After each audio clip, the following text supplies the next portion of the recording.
हजरत सैयदना उमर फारूक, सब बोलिए रदी अल्लाह ताला। हजरत उमर फारूक रदी अल्लाह ताला का मुबारक ज़माना है। हजरत उमर ने फौज भेजी ईरान के हुक्मरान के साथ जिहाद करने। ईरान के बादशाह ने 2 ईसाई जासूस भेजे, कहने लगा जरा पता तो करो मुसलमानों का रात का तरीका क्या है, मैं साफ बंदी कराता हूं। वो सारी रात साफ बंदी कराता रहा। 2 जासूस आए मुसलमानों की मालूमात करने। मालूमात करके जब वापस गए तो हजरत उमर फारूक रदी अल्लाह ताला अन्हु के सिपाहियों को देखा, गौर से पलटे तो बादशाह कहने लगा क्या हाल देख के आए हो? कहने लगा सारे मुसल्ले पे बैठे हुए, जितने घंटे हम वहां रहे हैं मुजाहिदीन मुसल्ले पे रहे, यूं लगता है जैसे उनका दुनियादारी से कोई ताल्लुक।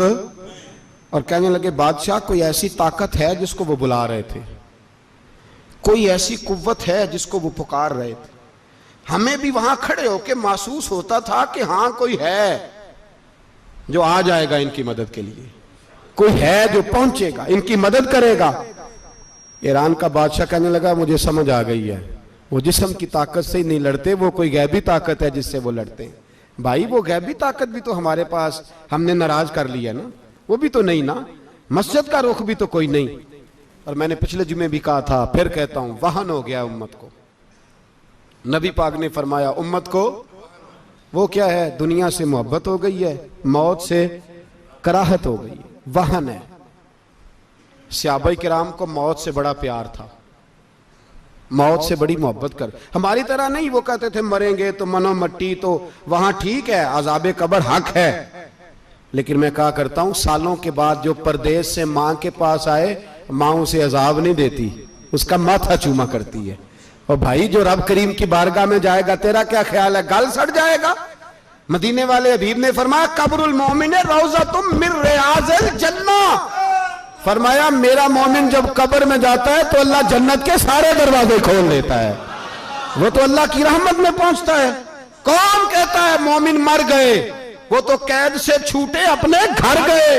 कौन कहता है कब्र में अजाब है तो सिर्फ अजाब ही है, हाँ मुजरिम को सजा मिलेगी, लेकिन मोमिन हमेशा जहन्नम में, वो बेलाखिर जन्नत में जाएगा, बेलाखिर जन्नत में जाएगा।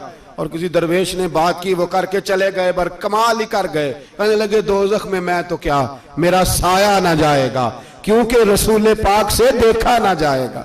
नबी पाक सैयद आलम अलैहिस्सलाम के गुलाम तो देखो ना, सारी जिंदगी उम्र फारूक, बुखारी पढ़ो तो सही, सारी जिंदगी उम्र हर नमाज के बाद कहते थे अल्लाह मरजुकना शहादतन फी सबीलिक, अल्लाह बिस्तरे पे मौत ना देना, मौत मुझे शहादत की देना। हजरत सैयदना मौला अली शेर खुदा करम अल्लाह ताला वजहुल करीम सारी जिंदगी कहते रहे अल्लाह अली ने मैदान में उम्र गुजारी है, इसे शहादत की मौत अता फरमा। ओ भाई ये तो शहादतें मांगने वाले। हजरत इमाम हुसैन मैदान करबला में खड़े थे, शिमर कहने लगा हुसैन तेरी चारों जानिब मौत है, तो आप फरमाने लगे तुझे अभी हमारा पता ही नहीं, मौत से तो हमारा प्यार चलता है। और फरमाया ये शहादत तो हमारा पीछा करती है, पहुंच जाती है जहां हम होते हैं, मौत से डरा रहा है। मुसलमान का मरने को दिल नहीं करता, वरना वो इतनी बड़ी कोठी में कौन रहेगा। मरने को दिल इसलिए नहीं करता कि वो जो 6 करोड़ 10 करोड़ डॉलर लूट के रखे, मर गए तो खाएगा कौन। वो फकीर फाका मस्त थे, उनका घर ही कोई नहीं था, उनके बैंक बैलेंस ही कोई नहीं थे। वो कहते थे घर हमारा है वो जो हमारे रब ने तैयार किया हुआ है, हमारा बैंक बैलेंस है वो जो हमें जन्नत में जाके मिलेगा।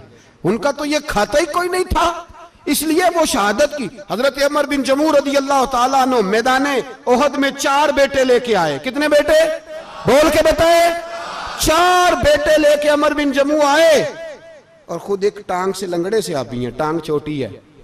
हुजूर के सामने खड़े हुए कहा महबूबा मेरे 4 ही थे, मैं 4 ही ले आया हूं, कबूल कर ले।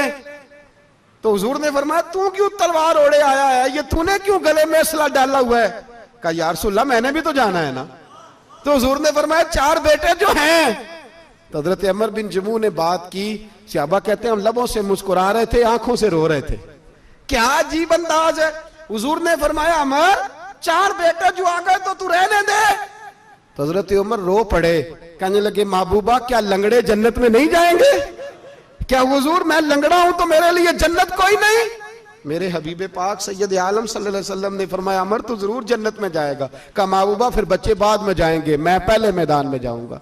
एक बीबी 4 बेटे लेके आई उहद में। कहा महबूबा कुल कमाई थी मैं ले आई हूं, मेरे पास कोई और शय होती तो मैं बचा के ना रखती। बेटे दे के ना हाजिरी लगवा के तो वापस दरवाजे पे ले गई। तो हजरत सैयदना अब्दुल्लाह इब्न उमर फरमाते हैं बीबी बोल रही थी तो मेरा जज्बा जिहाद बढ़ रहा था। अपने बेटों को कहने लगी मैं तुम्हें हुजूर के पास छोड़ के जा रही हूं, जब तुम मैदान में गिरोगे तो मैं तुम्हें देखने आऊंगी, देखना तुम्हारी पुश्त पे कोई जख्म नजर ना आए। जितने तीर खाने हुए सीने पे खाना, जितने तलवारों के नेजों के जख्म बर्दाश्त करने हुए यहां खाना, पुश्त पे जख्म नजर ना आए। हजरत अब्दुल्लाह इब्न उमर फरमाते हो बीबी की गुफ्तगू मेरा जज्बा जिहाद बढ़ा रही थी। एक बीबी 3 साल का 4 साल का बेटा लिए रो रही है, ओहद का दिन है। सहेलियां पूछती हैं तू क्यों रोती है? वो कहती है देखो मेरा खामद भी बदर में शहीद हो गया, भाई और बाप भी। दिल करता है कोई जवान बेटा होता तो आज मुस्तफा के साथ उसे ही भेज देती। कोई जवान मेरे पास है ही 3 साल का तो क्या करूं, 3-4 साल का बच्चा क्या करेगा? पता नहीं क्या दलील आई, अचानक उठी, बेटे को सीने से लगाया, कपड़ा डाला, मस्जिद नबवी पहुंच गई। हजरत बिलाल कहते हैं मुझे मिली, कहने लगी बिलाल मुझे पता है हुजूर तैयारी करा रहे हैं जंग की, पर 2 मिनट अगर मेरी मुलाकात हो जाए। बिलाल हबशी कहने लगे हुजूर हम एक बीबी जिद कर रही है।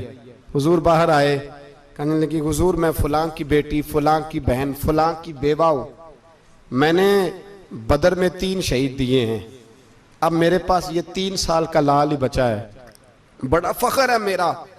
लोग मुझे शहीद की बेवा, शहीद की बेटी, शहीद की बहन करते, दिल करता है शहीद की अम्मा भी कही जाऊं तो मेरा बेटा ले ले। सैयदना बिलाल कहते हैं हुजूर मुस्कुराए, कहने लगे ये 3 साल का नौनिहाल क्या करेगा? कहते हैं अम्मा का अजीब जज्बा है। कहने लगी महबूबा सुना है असला भी थोड़ा ही है, ढालें ज्यादा कोई नहीं, मेरा बेटा साथ रख लें, जब आपकी तरफ कोई तीर आया ना तो मेरा बेटा ढाल के तो इसको ढाल बना के आगे कर देना। महबूबा ढाल तो बानी सकता है ना। हजरत बिलाल फरमाते हैं मुस्तफ़ा करीम ने फरमाया जा मैंने कबूल किया, कयामत के दिन बेटा घर ले जा, जब तेरा नाम पुकारा जाएगा तो शहीद की अम्मा कह के ही पुकारा जाएगा, जा तू घर ले जा। कहते हैं चलते चलते एक गरीबनी और आ गई, इतनी सी अट्टी बान की, इतनी सी। बिलाल हुजूर से मुलाकात हो जाएगी, नबी पाक आ गए तो कहा महबूबा ये गलबा इस्लाम में मेरा भी हिस्सा डाल ले। हुजूर ने फरमाया ये क्या है? कहने लगे हुजूर खामद फौत हो गया, औलाद अल्लाह ने बेनियाजी से दी नहीं, सवेरे चरखा काट के रिज़्क़े हलाल खाती हूं, मेरे पास ना ये इतना सा बान है, एक घोड़े की लगाम बन जाएगी, महबूबा हिस्सा तो डाल जाएगा ना दीन के लिए, मेरी कबूलियत हो जाएगी। मेरे हबीब ने हाथ उठाए और दुआ मांगी, कहे अल्लाह जितना तू मैदान के मुजाहिदों को अजर अता फरमाए उतना इस गरीबनी को भी अता फरमाना, उतना इसे भी देना। भाई ये जज्बे थे, ये रंग था उम्मत मुस्लिमा का, इसलिए काफिर घर में बैठ के कांपा करता था। अब उसे पता है ये एसी वाली कार से नहीं निकल सकते, उसे पता है कि हमने इन्हें बोतल पे लगा दिया है, अब ये पेप्सी मरिंडा और ये पी के खाने के साथ तो ये मस्त रहते हैं, अब ये नहीं निकल सकते घर से, हमने इन्हें उन चीजों पे लगाया है जो इनके वजूद को खोखला कर रही, अब कैसे मैदान में निकलेंगे? वो इसलिए नहीं डरता कि वो तेरी आसाइशों, तेरी जिंदगी में आने वाली सहूलतों से आशना है। मौत बिस्तर पे भी आ जाती है, लेकिन जिसको मैदान में आती है वो सारी जिंदगी जिंदा रहता है, वो सारी जिंदगी जिंदा रहता है। भाई मरना तो है, लेकिन अगर जिंदगी दीन के काम आएगी तो अमर हो जाओगे, बच जाओगे।